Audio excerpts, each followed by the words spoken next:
Hello, this is Myron Golden, and I want to share with you today on this week's show the power of one. The power of one. And one is a very powerful word. It's like a laser targeted, focused word.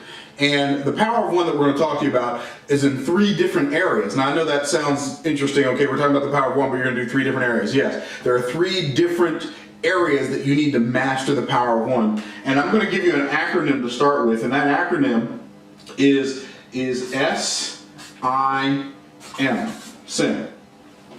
And what you want to do is you want to master one of these, you want to master one of these, get one of these, and have one of these. So you want to master one of these, get one of these, and have one of these. Now, this one is, you want to master one skill. You've got to master a skill. You know what I'm surprised by? The fact that very few people are interested in mastering a skill. People say they want to be in business, and they don't even know what the #1 skill is that needs to be mastered in business. Every business is in the business of mastering a particular skill. Without the skill, there is no business. The most important skill in business, by far, the most important skill in business is the skill of selling. And I know I talk a lot about selling, but selling is the one thing in the world that changes everything. And if you are going to really make it big in business, you've got to get good at selling. But it's going to be hard for you to get good at selling if you hate selling. But this is a skill you need to master. If you hate selling, I submit to you, you hate it because you've been programmed to hate it. In fact, most people have been programmed to be for what's against us and against what's for us. There are very few skills in this world that you will learn that will be as advantageous and beneficial to you as the skill of selling. Now, before we go into detail into talking about mastering the skill of selling, let me say this. If you're having an adverse reaction to this, which is very likely that you are, if you're like most people, you're having an adverse reaction to me saying, well, you need to master selling, it's because you've been programmed on a subconscious level to hate selling through many experiences that you've had, and I'll share with you what some of those experiences were. But what you have to do is you have to say, you know what? I'm just gonna, okay, check this out. I'm going to set aside my opinions for a minute, and I'm going to find out what he's talking about. You want to master the skill of selling. Before you can master the skill of selling, you got to define what selling is. And I like to tell people, selling is not talking people into buying something that they don't want, don't need, and can't afford. That's not selling. And it doesn't matter what field you're in, you've got to be good at selling. If you're a politician, you've got to be good at selling people and voting for you. If you're a parent, you've got to be good at selling your children your values. If you're a teacher, you've got to be good at selling the children on the desire to learn. If you're going to be an author, it's not enough to write a great book. You've got to be good at selling people on buying the book, and selling people on reading the book, and then selling people on referring the book to other people. So if you are going to impact your life in a dynamic and powerful way, you've got to master the skill of selling. But in order for you to do that, you have to understand what selling is not, and then you have to understand what selling is. So selling is not talking people into buying something that they don't want, don't need, and can't afford. That's not selling. I like to tell people that selling is this. It's uncovering the value of what you have to offer so well that people are happy to exchange the money they have in their pocket for the value you've revealed. Selling is uncovering the value. So keywords in the concept of selling, one of the keywords is value. You have to uncover the value that you have. And when you get good at uncovering the value of what you have to offer so well that people are happy to exchange the money they have in their pocket for the value you've revealed, then you've begun to master the art of selling. So you've got to get good at uncovering value. Here's the challenge with that. You can't uncover value to someone until you uncover what's valuable to that someone. And see, most people think that selling is being able to talk well, but selling is not being able to talk well. Selling is being able to ask questions and then listen well. Selling is not being able to talk well. People say, oh, I'm a good salesperson, I've got the gift of gab. The gift of gab is not a sales quality. The gift of listening is a sales quality. Because if you will listen, people will tell you everything you need to know in order to sell them what you're selling.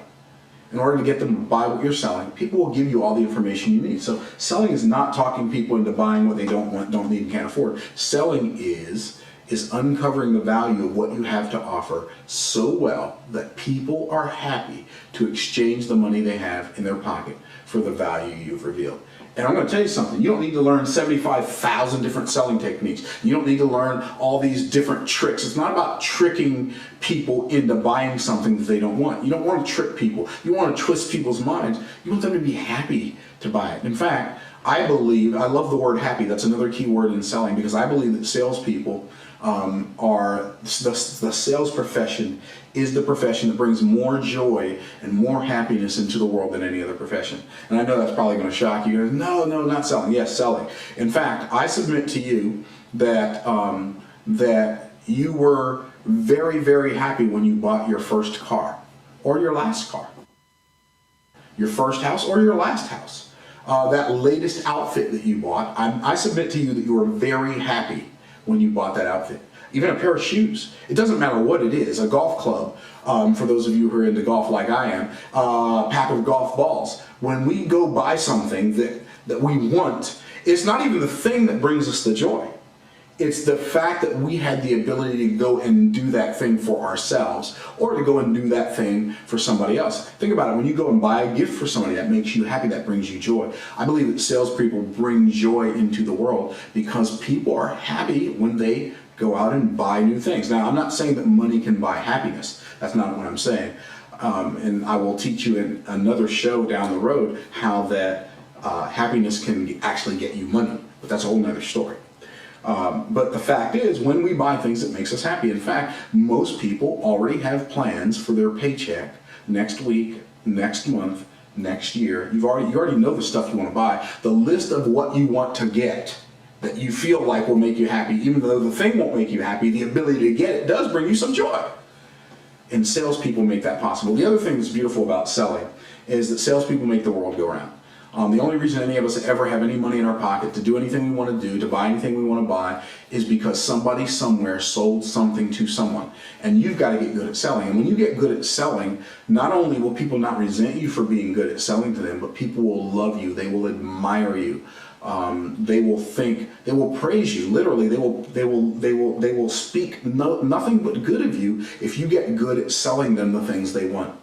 So selling is uncovering the value of what you have to offer so well that people are happy to exchange the money they have in their pocket for the value you've revealed. If you're the business owner, if you're a home-based business, you own a home-based business where you're a distributor for a company, or if you own a mom and pop shop, or if you're the CEO of a Fortune 500 or Fortune 100 company, it doesn't matter. Your primary objective is to get good at selling. Because if you're the CEO, you've got to sell the people who are your management teams around you on your ideas and why they can take your company to the next level. If you're an attorney, you've got to sell your clients, you've got to sell the jury, you've got to sell the judge. It doesn't matter. Selling is an art form, but it's also a science. And you need to learn both sides of selling. You need to learn both the art side and the selling side. If you master this skill, you will be able to write your own check for the rest of your life. A person who can sell will never be out of a paycheck.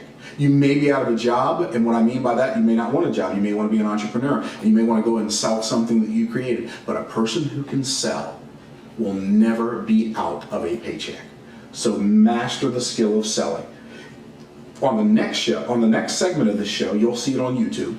Click the link below to go watch that video. But before you do, please like, share, and comment on this video on this Facebook page. Like it, comment on it, and then share it on your timeline. Share it on your blog. The YouTube video, which we're going to talk about the second point, which is the I in SIM. We're going to talk about this one thing that you need to get, the power of this one thing that you need to get that will change your life for the rest of your life. And quickly, in only about 7 or 8 minutes. So, we talked before about the power of one. The power of one skill. What is that skill? It is the skill of selling. You want to master that skill. Now, I want to help you create some wealth in your life. In order for you to do that, you've got to master the skill of selling. But the second thing you've got to do,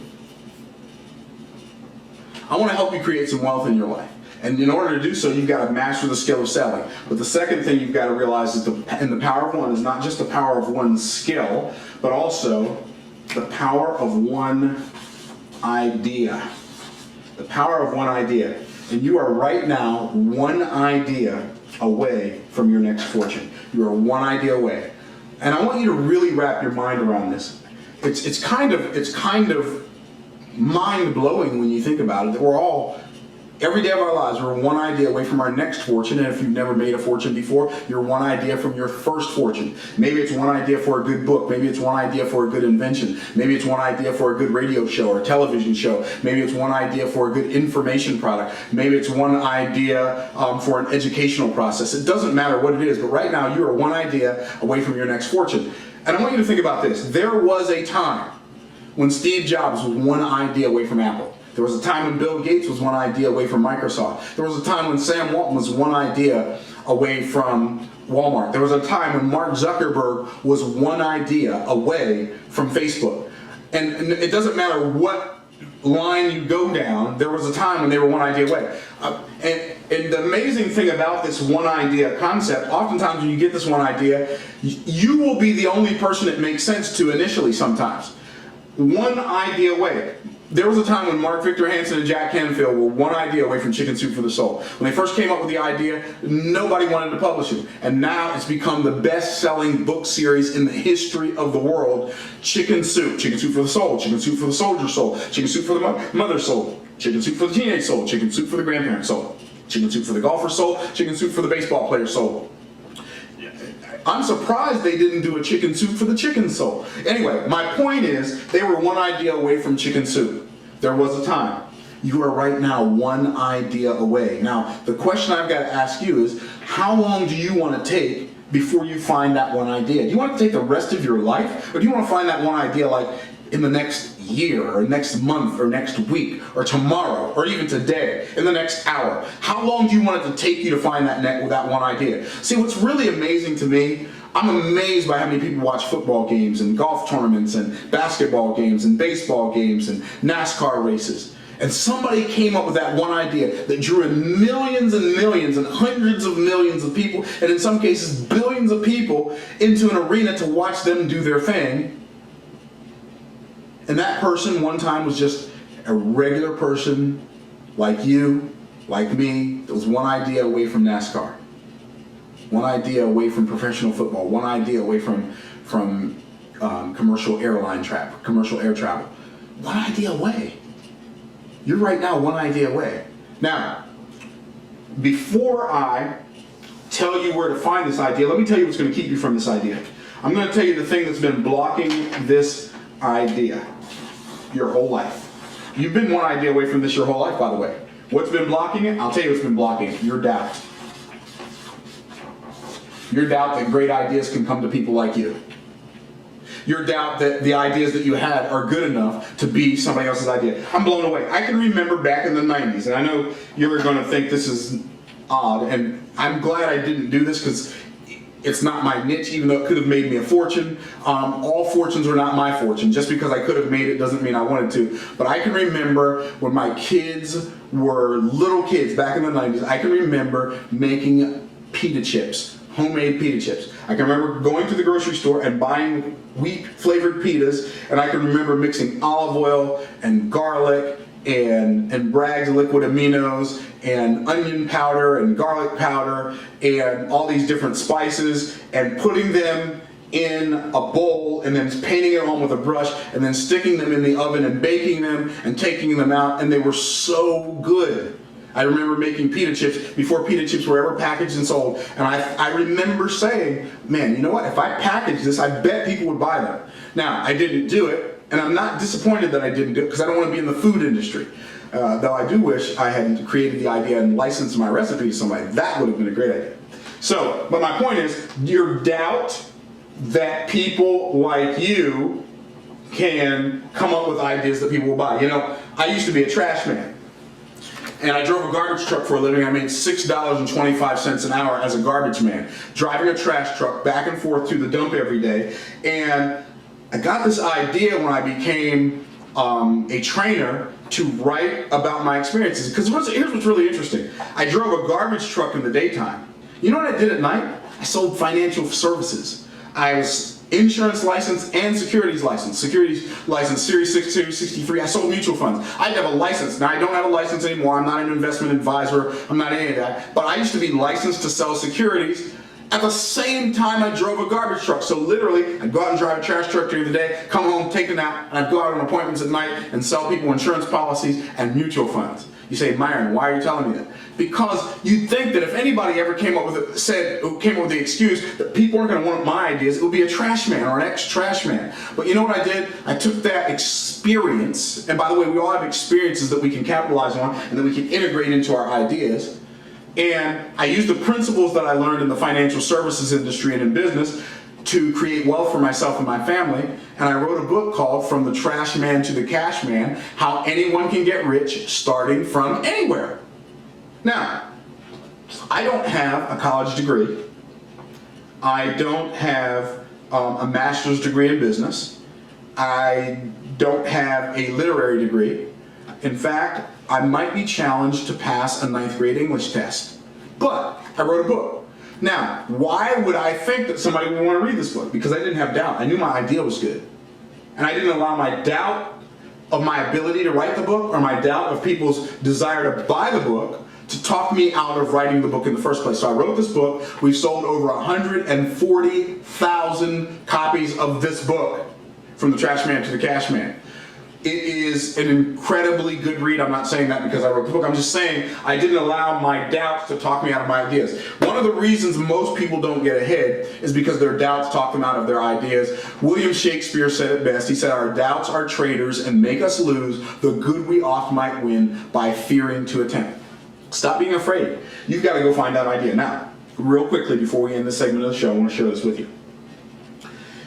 You are one idea away. And what you need to do, you must do, this is an absolute must, you have to find that idea. And I'm going to tell you where to find that idea. Or would you like me to tell you? Okay, here it is. I don't know. So here's what you have to do. You have to look everywhere. You have to read every book you can that's interesting to you. You have to go to every seminar you can that's interesting to you. You have to buy every home study course you can that's interesting to you. You've got to study and learn and practice as much as you can to learn so that you can get your one idea. Now, here's what you do. When you read the book, like From the Trash Man to the Cash Man, How Anyone Can Get Rich Starting From Anywhere, and you read something that I said and it resonates with you, don't write down what I said. Don't write down what I said. Write down what you thought of as a result of what I said. When you listen to a home study course, like the More Heart Than Talent Masters that has me and Mark Victor Hansen and Jim Rohn and Jerry Clark and Jeff Combs and Steve Simon, we've got all these dynamic world-changing speakers on. When you listen to a program like this, don't write down what we say, write down what you think of as a result of what we say. And I learned that from a mentor of mine, Charlie Tremendous Jones, a very dear friend of mine, the late great Charlie Tremendous Jones. He said that in his book that I read some 32 years ago. I read this book and it was called Life is Tremendous. And he said, when you hear a great sermon or you go to a seminar and you read a book, don't write down what they say, write down what you think of as a result of what they say. And that's where you get your idea, that one idea away that you are. There's a guy who made Billy Bob teeth and became a hectamillionaire, worth $100 million, selling fake teeth. And the guy he learned how to do that from wasn't even interested in the business because he was busy. He wanted to be in dental school. He wanted to be a dentist. You're one idea away. Don't miss that idea. Now, on the next segment of the show, I'm going to show you the one thing that you have to have, the power of this one thing that you have to have. And this one thing that you have to have, you need to go get you one of these like right now so they can help you find your idea, so they can help you master your skill, so you can take your life to the next level. What I want you to do is click on the link below. It'll take you over to my blog where you'll find the answer to this. What is this one thing that I've got to have? I've got to go get an idea, I've got to master this, and then I've got to have one of these. Before you leave though, please like this page, comment on this page. Take this blog post, take this YouTube video, embed it in your blog. I urge you, use it for anything you want to. Here's what happens when you share my videos with your friends, they give you credit for it, for bringing it to them. do the world a favor, spread the good news. And not that I am the catch-all, end-all, it's just that when you find something good, share it with as many people as you can. And I think this is good. I know these are the kinds of concepts that have taken my life to the next level. So I'll see you on the next video. Click the link below, go over to my blog, but before you do, like, comment, and share. I'll see you on the next video.